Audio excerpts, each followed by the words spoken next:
What's going on, everybody? It's Ricky with Videohomicide, back with another movie review. Today I want to talk about Robert De Niro's directorial debut in the form of 1993's A Bronx Tale, which is a fantastic motion picture. If you've not watched it, definitely go ahead and check that flick out. It's a really good father-son bonding film. You know what I mean? So it stars Chaz Palminteri, who also wrote he did like a one-man show on a Broadway and all like musical, all this kind of stuff, but he ended up having it turn into a film directed by Robert De Niro, which is excellent. And if you really want to get into some behind-the-scenes shit, check out Michael Francese's channel. He does like a 4-part interview, or not really interview, but conversation with Chaz. And it's a really good companion piece for A Bronx Tale. You learn a lot about Chaz and a lot about the making of the film. So I really enjoyed that. But yeah, I popped the film in again for the first time in a long time and just fell in love with the characters. I love Sonny. I love Little C. I love Lorenzo, Robert De Niro.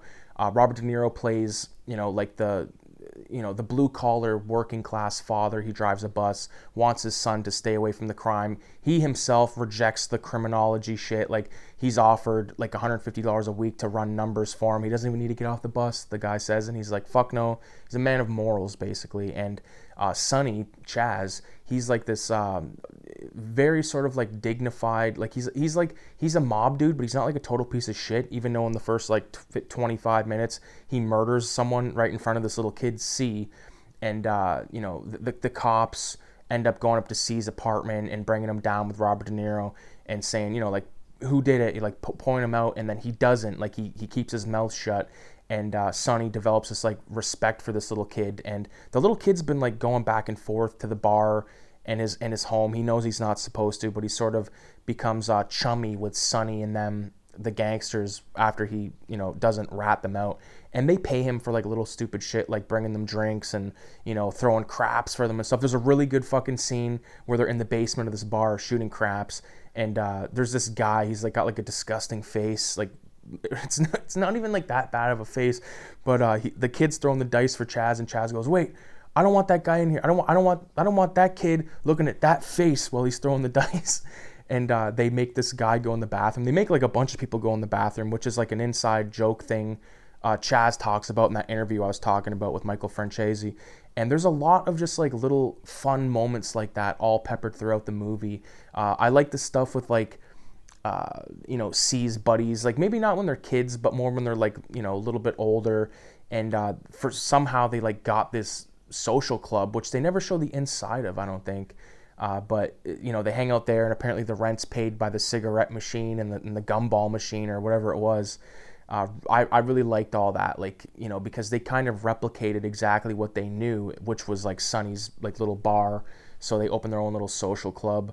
Really like that, but they're not getting along with the black people of the community, because of course it's set like in the early 1960s where racial tensions were very high. Like, I know they're high now, but I mean, like, back then it was like they were just like blatantly, like, a lot of the stuff you see in this film, like, I wouldn't be surprised if it's that far-fetched. I wouldn't say it's far-fetched. It's disgusting to think that we once like people like acted like that and shit, but regardless, can't change the past, can change the future though. Really enjoyed all of the moments with C and his father, because like you can tell his father just wants his son to do good. And I love how like he takes him like on the bus trip, and like he quizzes him about like baseball players, and they like bond over baseball. But of course Sonny like influences this kid to like not like baseball, and it's very interesting to see like how a kid can come from like a good home, but just be intrigued by like that crime lifestyle, and like it's like he's seen the guy kill someone, and you'd think he'd be like afraid of him, but no, he's like going there and like serving him espresso and shit like that, which is insane. But really enjoyed all of the interactions. I'm trying to think of like another really good one. Like I like the part when he finds that the father, I think the mother finds the money, and the father like makes the kid go back, and like he brings the money, and like he like gets in Sonny's face. And but the way like De Niro does it, he like does it in like a totally De Niro way. Like he does, like De Niro never looks like a bitch in this film. At one point he gets like kind of punched in the gut, but he doesn't really look like a bitch other than that in the film, which is good. And I'm sure like Robert De Niro is like not going to make himself look like a total pansy in his first film, but everything that happens to him sort of works out and is there for a reason. But I love this ongoing thing of, like, from this murder that the kid sees. I love how Sonny, like, or C, like, brings it up again later on about this parking space. No one really tells him anything about it. And then, of course, later on at the end, it's revealed that Joe Pesci was the guy that Sonny was defending. And C asks him, he goes, was that really all over a parking space? And Pesci just looks at him and goes, no. And, like, that's the end of it. I just love Pesci's amazing. Didn't even really realize Pesci was in this film, like, on this watch around. It's been so fucking long.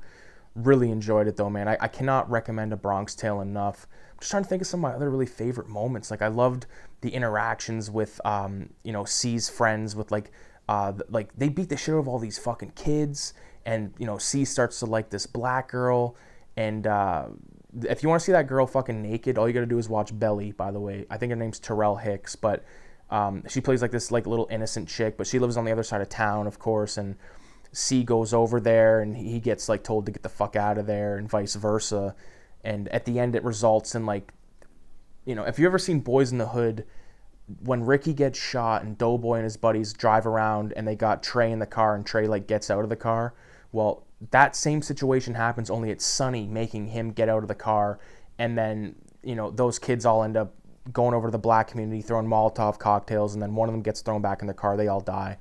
And Sonny like loses all of his friends, and then C loses all of his real friends, and then he loses Sonny like in the same night, which is insane. But then he like realizes that like his father was always right and everything. I love like the funeral at the end. Like I said, like Robert De Niro even comes by and pays his respects and all that shit. And like C does like that thing, like the three finger thing. Man, so many good moments. Loved it. I love like a lot of these mob movies kind of follow that same thing where like they introduce all of the the mob dudes and stuff. And according to Chaz Palminteri, like a lot of those guys are like not actors. They're just like regular dudes that fit the part or whatever it was, right? So really enjoyed this flick, man. I hope that you guys have seen it. If you've not, definitely check it out. It's a good mob flick. Shout out to Danny B. I know he covered this movie last year in Mobtober. Check him out if you've not, the Trash Dash OG guy. Yeah, man, I've just been having a blast watching a lot of some of these old favorites, and like revisiting a film like this, like A Bronx Tale, like I haven't seen in fucking probably 15 years, And I was like, damn. And like, there's that one song back in the day. I forget who sang it, but it was like about Mario. It was sort of like I forget what it was, but at the beginning of it, it says like give her the test, give her the Mario test, and the guy's like, Mario's a fucking psychopath. Like, and when I watched that this time, I was like, dude, that's that fucking Super Mario Brothers song from back in the day.